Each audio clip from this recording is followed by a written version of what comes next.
Well, Ulysses, it's Wednesday, which means it's time for our recurring segment, Midweek Mailbag. Yes, and we've got questions from all over the globe, so this should be exciting. And so let's start that right now. You are Locked On Rays, your daily Tampa Bay Rays podcast, part of the Locked On Podcast Network, your team every day. Hello, my name is Kevin Weiss. I'm Ulises Sambrano. And we are the host of the Locked On Rays podcast, part of the Locked On Podcast Network. Thank you for making Locked On Rays your very first listen every day. And remember, Locked On Rays is free and available on all platforms, including YouTube at Locked On Rays. You can also follow us on Twitter and Instagram at Locked On Rays, and email us anytime, lockedonrays@gmail.com. All right, let's dive right into these mailbag questions. As per usual, we have great ones to go through today. This first one, John from Scotland, listening from a long way away, which we appreciate. He says, John from Scotland here, still loving listening in most days when I'm out and about. Just listen to your most recent podcast where you both seem to be overall quite gloomy about our playoff prospects. I am actually bubbling with enthusiasm and very optimistic. September has been very lackluster, and certainly if we take that form into the playoffs, then it won't be much fun. However, the pitching has remained pretty impressive, and this is where I get my optimism from. I totally get that we should never underestimate any opponent, but I feel that the Rays have calculated that the best route to the ALCS is via Cleveland, as this means avoiding Seattle and Houston. I think whoever wins between Cleveland and Tampa Bay has an excellent chance against the Yankees. However, this brings me to my mailbag point/question. When we get to mid-September under this new system, there is certainly the opportunity to game the system by losing more than the team you are competing with for second or third wild card spot. By mid-September, there will always be a good chance that it will be clear that one of the division winners is significantly the weakest. It certainly looks to me that both Seattle and the Rays are quite happy with not playing Houston until the ALCS, and probably hoping that someone else sees them off in the ALDS. For this reason, the new system incentivizes finishing in position 6 rather than 5 or even 4. I think Toronto, Seattle, and Tampa Bay have all been quite content to lose games since mid-September. The questions I would like to ask are, A, do you accept that the new playoff system is flawed in this regard? And B, would it therefore be better to have 8 teams making the playoffs from each league, seeding 1 through 4, being the 3 winners of the divisions and the best wild card team all getting home field advantage in a 3-game series with 4v5, 3v6, 2v7, 1v8. This would also avoid giving 2 division winners 5 days of rest. In addition, more playoff fun for more teams. Well, I know that the second part of that question, we're going to be split because you are a guy who likes more playoff teams. I am on the opposite side of that. I say no to more expanded playoffs. I think it's ridiculous. This is not football or NBA where basically everybody gets into the dance. Like then shorten the season. The 162 matters not. That's what I'm saying. I'm saying let's do 130 games and 16 teams in the playoffs. But that's the thing. You're not going to do that. Like, there's no way that baseball is going to. So, like, just to add teams more, like, by the way, first, before we start on a rant, John, thank you so much for writing to us. And it's been a minute. I hope everything is okay with in Scotland and you're healthy. No, John, I don't like the more teams in the playoffs. I mean, if we were to expand it to this year, and let's say, that there were 8 teams, you're talking the 6 are Houston, Yankees, Cleveland, Toronto, Seattle, Tampa Bay. That's 6. So you're talking what? 2 more teams per league.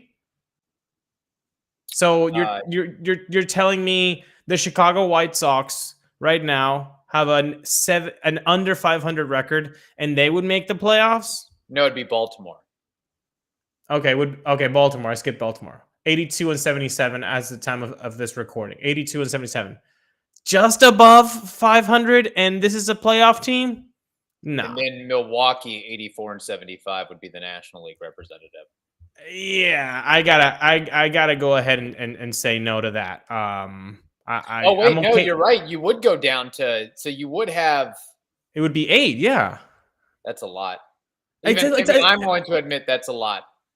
I mean, you're talking Giants and the White Sox, teams that are basically under or just about 500. Like, no, we cannot do that to baseball. That means nothing then. That means nothing. And because you're not going to do the radical idea of Kevin Weiss, which is to shorten the 162, you're just not going to do that, then I think that's a waste of time. So no, I do not want more teams in the playoffs. Now, going back to the question number 1, which was, do I think teams could potentially know which division winner is the weakest so that you can kind of plan around so that you can face them?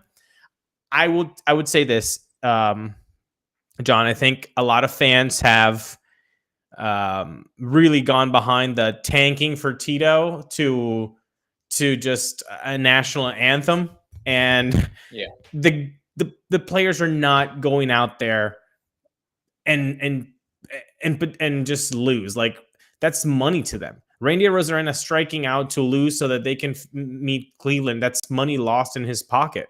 And same for Isaac Paredes and rookies that are trying to make their name, and Jason Adams that have a revelation, and they're not going to blow it up just so that they can face Cleveland, the Guardians. Like, that's money in their pocket. Let's remember that. That's number 1. That's the most important thing to them. It's their livelihood.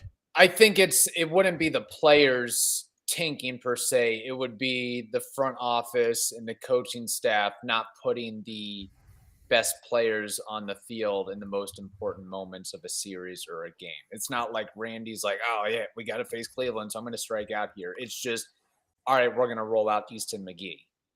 Yeah, again, we said this on Monday's episode, which I know John listened to. The priority right now is not to win against Boston, and these series. Once you've clinched, it's to have guys healthy, and you see that's how Kevin Cash has been treating the last 3 series, I could say, basically since Yandy Diaz hasn't been in the lineup. You guys, that's basically when Kevin Cash said, no, health is more important. We're gonna get our W's. And everything else will come. So, John, I think I see your point that it incentivizes teams. But I don't see a way around it. Really, except for expanding teams, which I don't want. What about reseeding playoffs? Or you're not a fan of that? As in, well, okay, if it's reseeding by best record and not by division, then yes. Okay, I'm down for that. Because I've told you so many times here in another podcast, like, the fact that, you might have a division winner that has less wins than a wild card, that seems preposterous to me. So if you're going to do it by total record of wins, then 100% redo the seeding. I would be 100% behind that. Yeah. And also this whole, hey, let's make sure we lock in the number 6 seed in the playoffs so we can face Cleveland and then Houston rather than Toronto and then New York. I feel like we're putting the cart before the horse and getting ahead of ourselves. You first have to get through Cleveland to even get that opportunity against Houston again, or against the Yankees or whoever you're going to face in the ALDS, ALCS. Like, we're thinking a couple more steps ahead than we probably should be right now. Yeah, because that's the way that the fan works, right? Like, you look at the bracket and you're like, oh, okay, the Cleveland, and then we get the Yankees, and then it's the ALCS and it's Houston, so anything can happen. I understand that. I don't think Rays fans are taking Cleveland as seriously as they should. Right. And it bothers me because I said this on Monday's episode. Being a Rays fan should give you the knowledge that a lot of people just always undermine what the Rays can do. And I feel like that's exactly what's happening with the Guardians this year. People are just, they're scoffing at them when they just do the fundamentals of baseball the right way. They hustle every time that they have a chance to. That's basically the Ray. Tell me which Ray doesn't hustle. You can't find one. They're very similar, well-matched teams. And I feel like it's odd to me that Rays fans are still scoffing at Cleveland. I don't get that. Yeah, it's really crazy. And we'll find out. We'll find out how these teams, I mean, most likely that's what it's going to be, Cleveland versus Tampa Bay.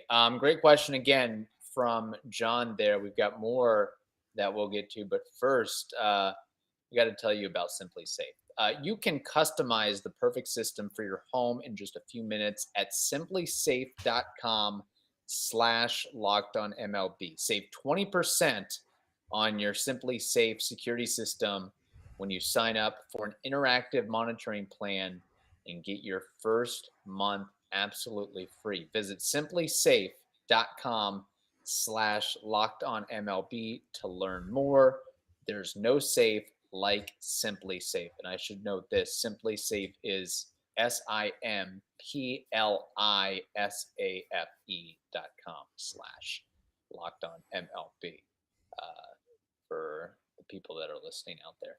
All right, let's move on to this next mailbag question from Brian Stark. He says, how does Tyler Glasnow fit into the playoff picture? Additionally, how will the playoff rotation for the first and hopefully second round shape up? We also want to give a shout out to Stephen Pipe as well on Twitter for asking a Glasnow related question too, but more specifically what Brian had to say.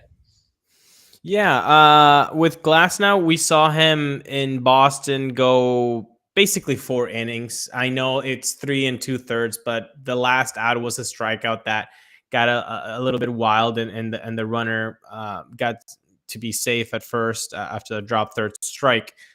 So essentially 4 innings. I'm bleep semantics here. 4 innings and 65 pitches. I would be expecting the next step to be 5 innings, 75, max 80. I don't think he will touch 80, but 75. So that means that first of all, let's start with who's going to be your number one. It's Shane McClanahan. He's going to be your number one.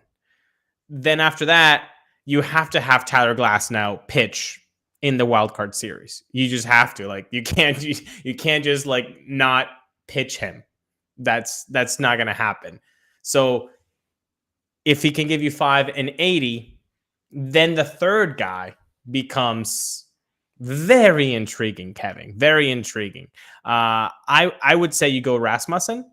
And for the Springs lovers, which there are many because he has been fantastic this season, I like I've always said this since the opener days, putting 2 contrasting pitching styles. I think it would be such an advantage to disrupt the opposing manager's lineup.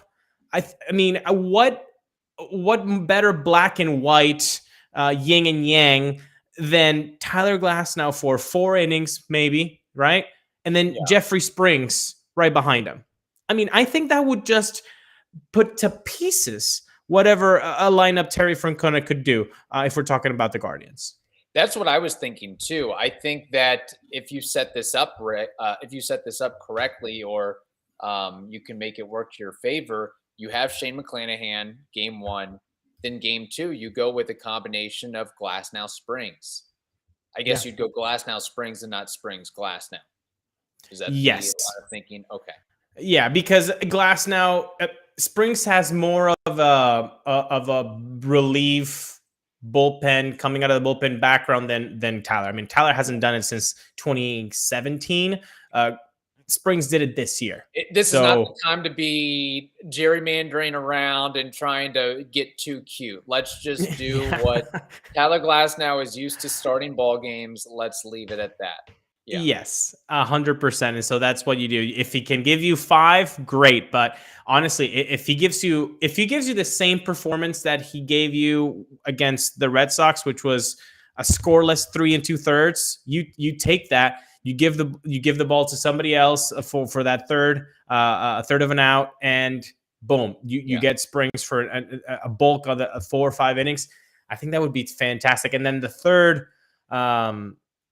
starter, I think you'd got to go Rasmussen. But just for you listeners out there and all of you who are watching on YouTube. By the way, we've seen a lot of uptick on our views. So thank you so much to everybody that's been subscribing and hitting the like button. Every time you hit that like button, every time you hit that subscribe button to the channel, you help us reach other Rays fans that might not know about the podcast. So we thank you for that.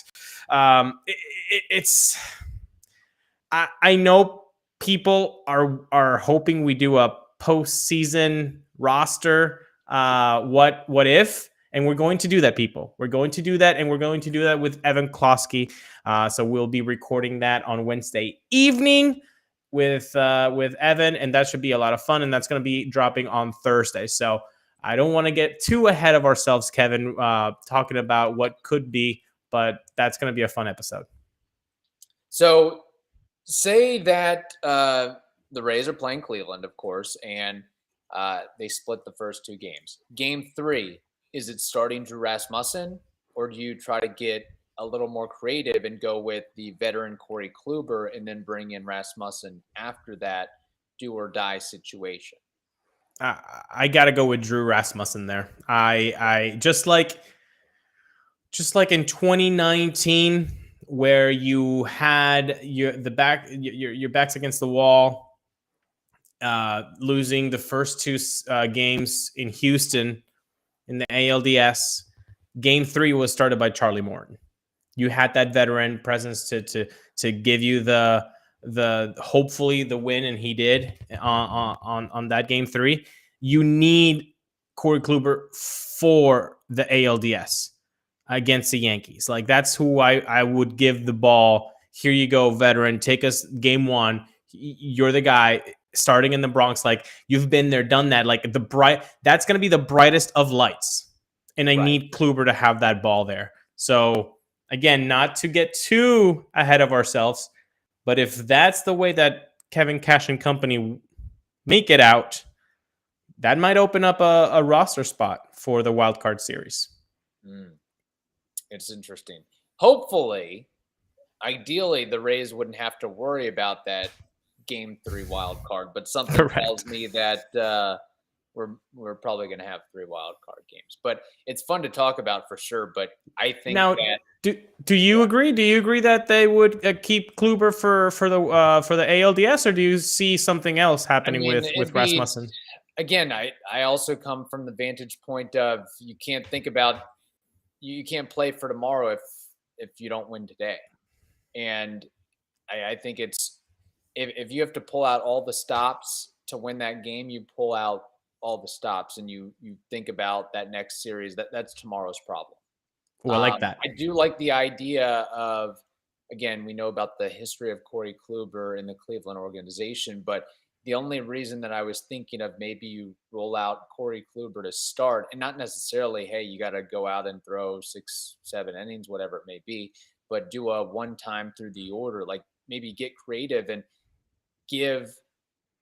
get Kluber the look so he can use his veteran presence and expertise and knowledge and vision to tell the other guys on the pitching staff, Drew Rasmussen and whoever else comes in after him, hey, this is what I'm seeing with these guys.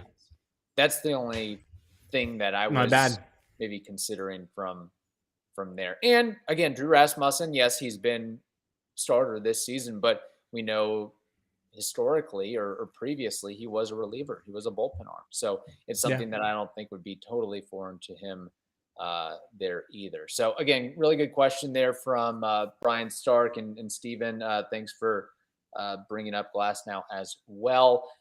This next mailbag question, the last one we'll get to today, comes from Caleb. He says, who plays second base in game 1 of the wild card series for the Rays?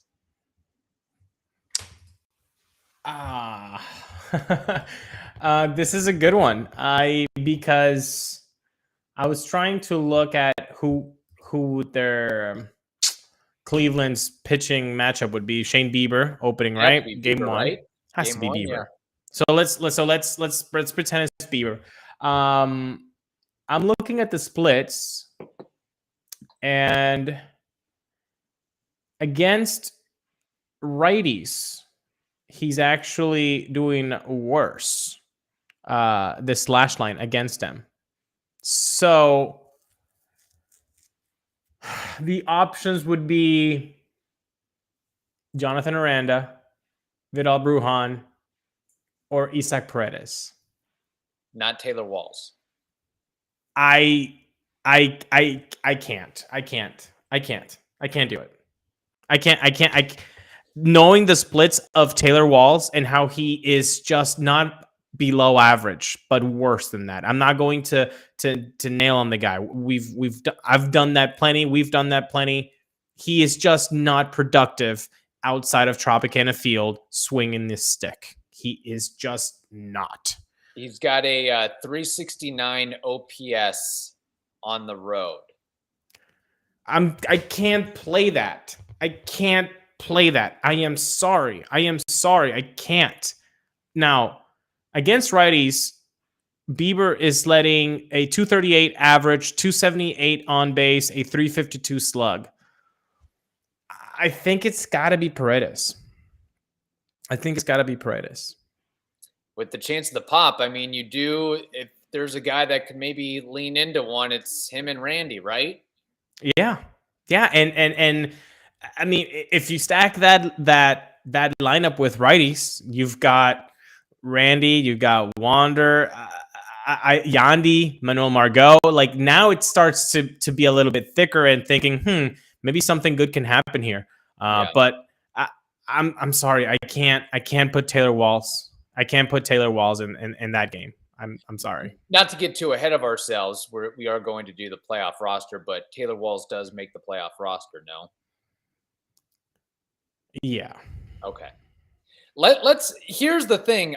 I would not be totally shocked if Taylor Walls starts, and I assume that Caleb's question is who's starting game 1. I mean, who plays second base game 1? You could have 3 guys that ultimately play that position during the course of a ball game. But the thing with Taylor Walls is defense does matter to this organization. And I guess it depends. I mean, if you're rolling out Shane McClanahan and depending on who you roll out after that, maybe you don't need the defense quite as much if depending ground ball versus fly ball, if he's striking out everybody, whatever it may be.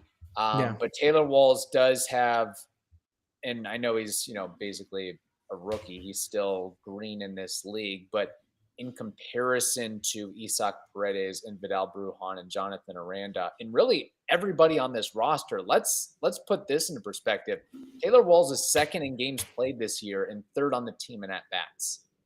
Now, the offense is very yucky. I mean, it's historically yucky. Yeah. It's one of the lowest batting averages of all time for a guy with as many opportunities as he's gotten. And that tells me, again, they really, really, really trust what he does defensively. And up the middle like that, it'd be one thing if, okay, first base, Gold Glove maven, but up the middle is a little bit different too. I understand that. And I think you are correct. And I think what you're saying makes sense in a 162 game season. Like you need to save runs. You need to be but in a short game series, I know you can also say, well, a bounce, here and there and a play caught or not. I understand that. But if I look at the 927 lineup, Taylor Walls, did start that game, and Isaac Paredes also started that game. You know who didn't start that game? Aranda? Yandy Diaz. Yandy Diaz, okay. So Isaac Paredes, Taylor Walls. Isaac was a third. Taylor Walls is a second. You're not. Yandy's playing. So if Isaac also played, you like Isaac against Shane Bieber. You would have found somebody else. Right. So I understand. It's tough. Aranda also saw just one at bat though, so he didn't play. If it were me, I would save Taylor Walls for a defensive replacement, and I would give more at bats to Isaac Paredes. I would trust Shane McClanahan to be a swing and miss type of guy. Then we need this ground ball. And again, we're also acting like Isaac Paredes is Jonathan Aranda defensively. Yeah, he's true. Not. He's better. He's better than he's about average, about what you're expecting. So I would put Paredes. I don't know about you. No, he can definitely hold his own. And I know he didn't play a ton of games when he was with Detroit, but he should have at least a little bit more familiarity with the Cleveland organization. I don't even know if he previously got to play in Progressive Field, but that's going to be a really interesting decision. And furthermore, again, not to go too far down the road, I wonder if the playoff roster, because it is a 26-man playoff roster, correct, men? For those guys will be on the wild card roster. Walls, Aranda, Brujan, Paredes. I would say absolutely Taylor Walls and Paredes, correct? I mean, those are two locks. Well, that's why I was saying maybe a Klubot, the one starter, doesn't have to make the wild card, and then you would be opening up the bench. But I also like your devil's advocate. Like, why are you saving arms for a series that has not been promised? You have to win Game 6 in order to get a Game 7. I will always forever love that quote. You have to win Game 6 in order to play Game 7. That is true. Man, tough.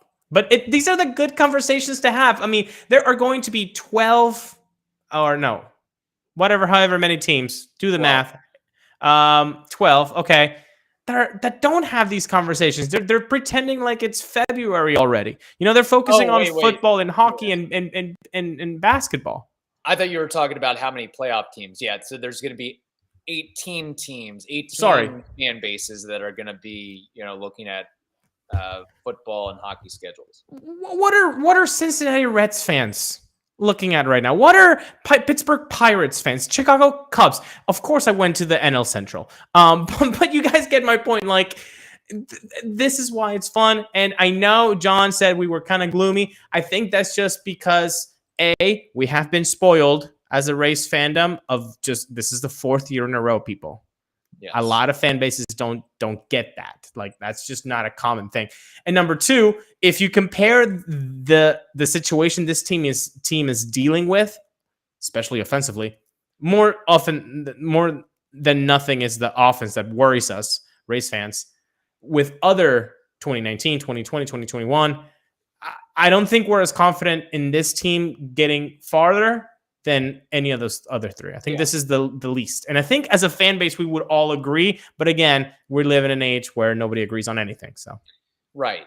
And I mean, take the good with the bad. But the fact is, it would be nice to have Mike Zunino on a playoff roster. It'd be nice to have Kevin Kiermaier on a playoff roster. It'd be nice to have Brandon Lau on a playoff roster. Yeah. Those are all up the middle guys, too, by the way.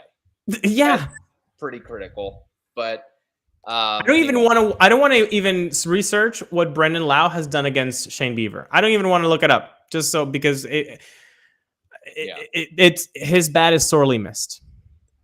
I mean, here to put it again, we can talk about Brandon Lau's ineptitude in the playoffs, whatever it is. But let's big picture here. He had 14 home runs in 2020, 60-game season.